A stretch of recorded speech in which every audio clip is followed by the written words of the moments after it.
আসসালামু আলাইকুম বন্ধুরা, টেকনিক্যাল বেস্ট ফ্রেন্ড চ্যানেল থেকে সবাইকে স্বাগত জানাচ্ছি।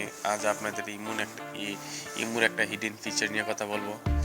যেহেতু আপনার ইমুতে কেউ যদি ছবি দেয় বা ভিডিও দেয়, দিয়ে যদি ডিলিট করে ফেলান, ওইটাকে আপনি কীভাবে পুনরায় ফিরিয়ে আনবেন অথবা পুনরায় ডাউনলোড করবেন। তো বন্ধুরা, যারা ভিডিওটা জানে তাদের জন্য না, যারা না জানে ইমুতে নতুন তাদের জন্য।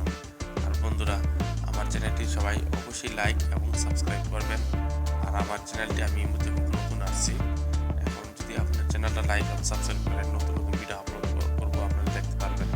এই আপনার আইফোন, অ্যান্ড্রয়েড, ল্যাপটপ, পিসি যে কোনো সমস্যার সমাধানের ভিডিও আমি আপলোড করে থাকি। যদি আপনারা এই অ্যান্ড্রয়েড মোবাইল, আইফোন অথবা ল্যাপটপ, পিসি কোনো সমস্যায় ভুগেন, তাহলে আপনারা আমার কমেন্ট বক্সে জানাবেন, ওই সমস্যার সমাধান করে ভিডিও আপলোড করব। তো বন্ধুরা, দেখা যাক, অনেক কথা এসে দেখা যাক কীভাবে আপনি এটা দেখবেন। তো বন্ধুরা, এই যে আমার এই প্রথমে এই আমি দেখেন করার পর এই দেখেন এটা আমার ফ্রেন্ড একটা ছবি দিছে, ঠিক আছে। এই যে আমি আগে ইমোট ফোল্ডারটা আপনার দেখাই, কালার দিয়ে যায় ফোল্ডার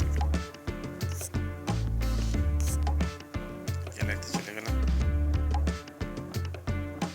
এই দেখেন ইমোট ফোল্ডারে শুধু আমার কাঁঠালের ছবিটা আছে, এখানে বানরের ছবিটা আছে,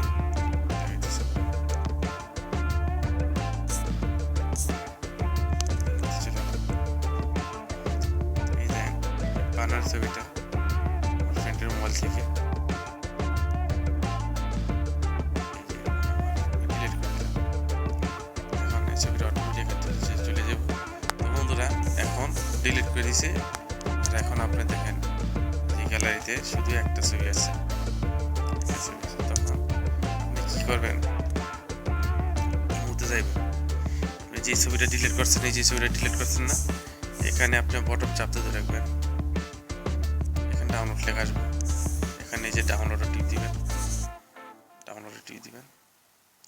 ডাউনলোড টু গ্যালারি। এখন ওই ছবিটা গ্যালারিতে সেভ হয়ে গেছে। আপনি গ্যালারিতে যান, এই গ্যালারিতে দেখেন ছবিটা সেভ হয়ে গেছে।